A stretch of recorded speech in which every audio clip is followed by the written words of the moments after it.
Hey guys, I'm over at Mercer. Just doing a quick review of the grading. Overall, again, looks a ton better, but there's definitely some issues we gotta work through. Chad and I just talked on the phone. Let me pull that down in here.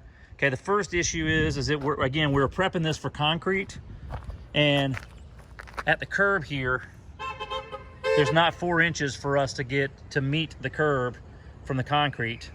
So we're gonna be way high here. You know, if you're looking at the curb right here, again, here's the level of the curb. I don't know if that can really come across or not, but basically the dirt is at the high curb level. We need at least 4 inches down for the concrete, and then we go up and then we come down steeply.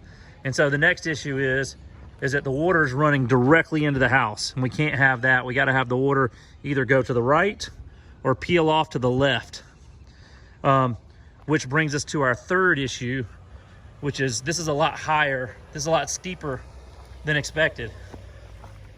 There's probably a 3-foot drop off right here. And again, with concrete, I'm worried about erosion.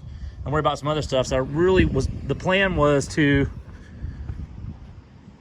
have this come down more and level off into this area so the water could then travel around behind this side and take the natural course behind the house over here. There's a natural flow of the water along this wall that goes to the backyard. So again, and probably the next issue is, again, the grade right here is a little rough. We got big trailer tracks and all. And again, the idea was come in here, hay and seed, and be done. But that's not gonna, this is gonna have to be gone over again to get it into a state to be able to do this part right here.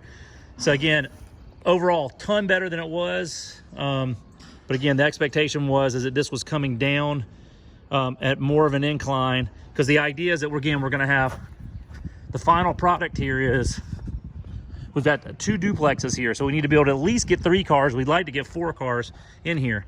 So we have 1 drive coming in, and then 1 spot, 2 spot, 3 spot, potentially 4 if it'll fit, for cars to come in and out. That's the plan, to come through here. And then we're setting the concrete up to, and then right here next to the house, we'll have a 3-foot little bed with some plants in it or whatever. That was the plan. And again, the other thing is that the reason this area right here really needed to be inclined, less of an incline here, is because we're basically making this exit have no value, because who's going to walk out here and then trudge up this hill, you know, to get to their car or whatever. So again, this area right here needs to be pretty smooth. But that's it. Other than that, again, it looks good. Again, I think there was, let's just make sure so Chad has everything he needs. Again, here's where you can see from this point right here, the drop off from right here to here is 3 cinder blocks. Let's see, wait, make sure that's right. 1, 2, 3, 3 cinder blocks. And then up here, it's even another 1.5 to 2 feet higher right here. It's a pretty high incline. Again, I don't think that's gonna hold back when we go to put concrete up here. It's gonna erode out from under it. We're gonna have concrete floating out here. So again, this has gotta come down and be a level, packed plane, so they can support the concrete. And I think, Chad, I want to point out again, so you had it, when you come up here, again, the dirt's right up on the wood, so we're gonna have to dig down some so that we can get 4 inches of concrete, even with where this asphalt's cut off. And the asphalt's kind of broken up right here. So again, we gotta have a clean spot. We might have to get a saw and cut off right at the wood, so the concrete can join that nicely.